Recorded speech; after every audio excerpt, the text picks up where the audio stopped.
Want to transform your islands from this to this?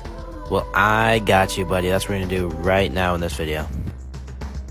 First thing we're going to do is we're going to do our structures. So go ahead and buy all the structures you're going to want. And I'll show you where I place them. I usually place them at the top and running down along the sides. I went ahead and I turned off the volume for this clip because it is so bad. As you can see, I am just placing my structures, my bakeries, my mines, all that stuff up along the top, along the sides. I had to move some of my monsters and decorations, but there you go. Here's a bit of a closer look at where the structures are placed. I got it kind of like that. And then there's big open spaces where all our monsters and paths, decorations, whatever will go. Alright, so I got my first layer of paths down. When I was looking in the shop, I saw these purple ones and I saw these green ones. I thought, wow, I think those would go great together. So I got kind of the purple and the green with that gray in the middle for kind of a more basic path. And then my idea was I'm just going to layer that up all the way to the top. We'll see how that looks. Alright, here I go placing all my little paths up along the sides.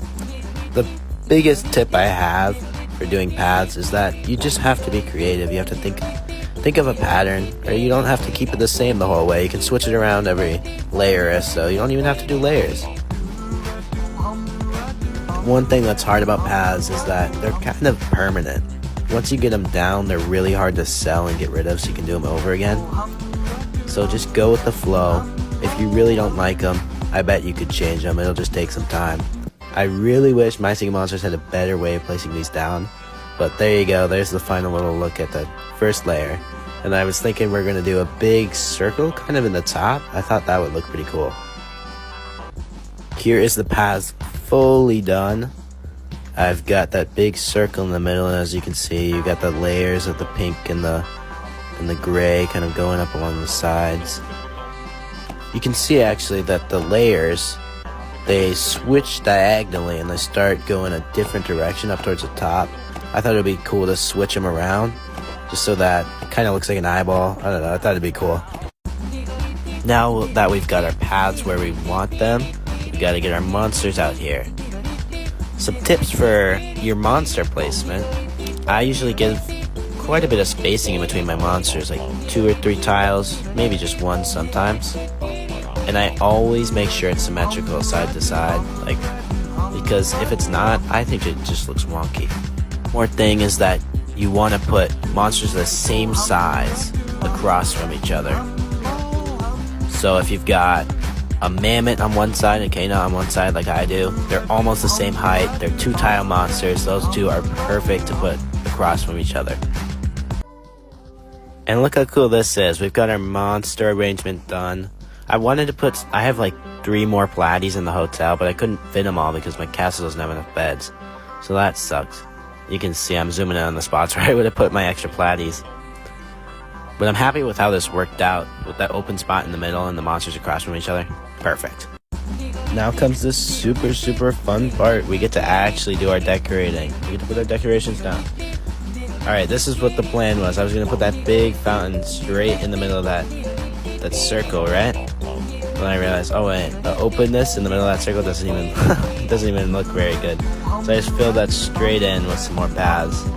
I think that made it look better with the paths.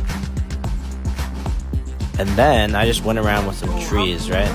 For this island, I usually don't do this, but I just got like every kind of tree I could, and I just scattered them around. Well, symmetrical, of course, but I mean, they were everywhere. And of course, on your islands, you can stick to one kind of tree or whatever like that. Some of these trees, man, they get expensive. I was placing 2 million coin trees around. Holy moly. When I put trees, I usually put them around the edges to start, but I also like to put them in between my monsters. I think it looks super cool when the monsters are hidden half within like a tree or a bush or something like that. So that's exactly what I did with this island. As you can see in the video, I'm getting some of the last little trees and logs and such like that right at the front. Make sure to play around with the object size slider. That really helps me a bunch. You can make them real big, you can make them real small. You can make them like alternate, big, small, big, small.